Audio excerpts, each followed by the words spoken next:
আসসালামু আলাইকুম, আমি Saiyeda Irin. Welcome back to my channel. আশা করছি যে যেখান থেকে আমার ভিডিওটি দেখছেন সবাই ভালো আছেন, আমরাও আছি আলহামদুলিল্লাহ। আর দেখতে পাচ্ছেন আমি খোলা জালি পিঠা রেসিপি শেয়ার করব আপনাদের সাথে। এরকম আরও দুটি রেসিপি আমার চ্যানেলে অলরেডি দেওয়া আছে। তো মাটির চুলা আমি কখনো এই পিঠা রেসিপিটি শেয়ার করতে পারিনি, তো যেহেতু আজকে শেয়ার করার সুযোগ মিলেছে আপনাদের সাথে সেই ভিডিওটি শেয়ার করছি। আর এখানে হচ্ছে আমি বানাচ্ছি নোয়াখালীর জনপ্রিয় খোলা জালি পিঠা রেসিপি। আর এখানে হচ্ছে 3 কাপ চালের গুঁড়ি নিয়ে নেওয়া হয়েছে, শুকনো চালের গুঁড়ি। এখানে ভিজা চালের গুঁড়ি নিয়ে নেওয়া হলেও হবে। আর এখানে হালকা কুসুম গরম পানি প্রথমে ব্যবহার করা হয়েছে, ব্যবহার করে একটু মাখিয়ে নিয়ে নেওয়া হয়েছে। যখন আটাটা পেকে গিয়েছে তখন এখানে আরও উতরানো বা বলক উঠানো পানি ব্যবহার করা হচ্ছে। আর দেখতে পাচ্ছেন কিভাবে গোলানো হচ্ছে, আর কনসিস্টেন্সিটাও দেখিয়ে দেওয়ার চেষ্টা করছি। এরকম থিকনেসটা হবে, তাহলে পিঠাটা অনেক সুন্দর হয়। এরপরে মনে হচ্ছে যেন আর একটু পানি লাগবে, তো পানিটা আরও দিলাম। যেহেতু এখানে ডিম দেওয়ার পরে লবণ দেওয়ার পরে কিন্তু পিঠার ঘনত্বটা আরও বেড়ে যাবে, মানে ব্যাটারের ঘনত্বটা অনেক বেড়ে যাবে, সেজন্য আরেকটু পানি দিয়ে পাতলা করে নেওয়া হয়েছে। আর যখন এখানে শুকনো চালের গুঁড়ি ব্যবহার করবেন তখন এরকম নিয়মে গরম পানিটা ব্যবহার করবেন। আর যখন ভেজা চালের গুঁড়ি ব্যবহার করবেন তখন উতরানো গরম বা গরম পানিটা একটু মাত্রাটা কমিয়ে দিবেন, বলক উঠানো যেন না হয়। একটু কম দিলে পিঠাটি অনেক সুন্দর হবে। আর এখানে হচ্ছে 2টো হাঁসের ডিম ব্যবহার করা হচ্ছে, চাইলে এখানে ফার্মের ডিমও ব্যবহার করা যেতে পারে। আর এই পিঠাটি খুব ভালো হয় তখন যখন ডিমের পরিমাণটা বেশি থাকে আর কি। এটা একটা টিপস শেয়ার করলাম আপনাদের সাথে। তো যারা ডিম ভালো মানে পিঠাটি ভালো খেতে চান তারা আসলে ডিমটা একটু বাড়িয়ে দিবেন।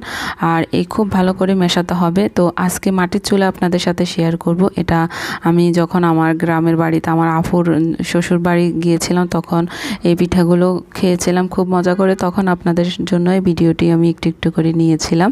তো এখানে আরেকটু পানি লাগবে, তো সেটাও একটু দিয়ে দিল। আর এই যে দেখেন মাখানোর পরে এরকমটি হয়ে এসেছে, ডিমের কুসুমগুলো একদম বেশি উঠছে। আর আমার আপুর রেসিপিতে আমি যখন বানাই তখন হচ্ছে আমি ডিমটা একদম গুলিয়ে ফেলি, কিন্তু আমার আপু যখন বানায় তখন ডিমটাকে একটু ভাঙা ভাঙা করে দেয় ওনার রেসিপিতে আর কি। তো এটাও আপনাদের সাথে একটু শেয়ার করে নিলাম। আর দেখতে পেয়েছেন এখানে মাটির খোলাটি অনেক আগের, তো মাটির খোলাটাকে খুব সুন্দর করে গরম করে নিতে হবে প্রথম পিঠাটির জন্য, যেহেতু প্রথমবার খোলাটা একটু গরম কম থাকে, তো সেজন্য গরমটা ভালো করে নিলে প্রথম পিঠাটি অনেক সুন্দর হয়।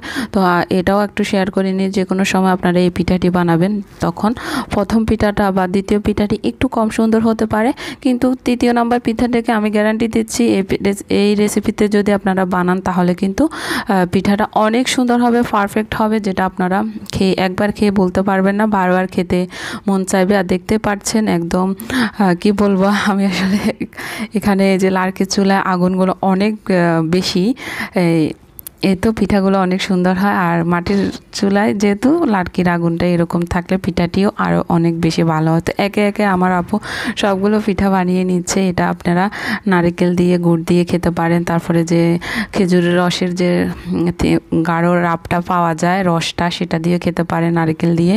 আর হচ্ছে দুধ চা দিয়ে খেতে পারেন। আর হচ্ছে যে কোনো মাংসের ঝোল মাংস দিয়ে খাওয়া যায়, এটা খুবই ফেভারিট। তো কীভাবে খাওয়া হয় সব কিছু আপনার সাথে একটু বলে দিলাম, যেটা হয়তো দেখাতে পারিনি, ভিডিওটা করা হয়নি। তো দেখতে পাচ্ছেন খুব অল্প কিছুক্ষণের মধ্যে পিঠাগুলো হয়ে যায়। আটা দিয়ে একটু চারিদিকে ছড়িয়ে দেওয়ার পরে আপনারা 5-10 সেকেন্ডের জন্য ঢাকনা দিয়ে দিলে কিন্তু পিঠাটি হয়ে যায়। এরপর খুন্তি দিয়ে একটু আলতো করে উঠানো যায়, যেটা আপনারা স্ক্রিনে দেখতে পেয়েছেন। তো এক একটা পিঠা প্রত্যেকটা পিঠার জন্য অল্প কতক্ষণের মধ্যে কিন্তু হয়ে যায়। তো আশা করি আপনাদের কাছে ভালো লেগেছে। কোনো প্রশ্ন থাকলে কমেন্ট করে আপনারা আমাকে জানাতে পারেন, আশা করি আমি উত্তরটা দেওয়ার চেষ্টা করব। তো সবাই ভালো থাকবেন, সুস্থ থাকবেন, আল্লাহ হাফেজ।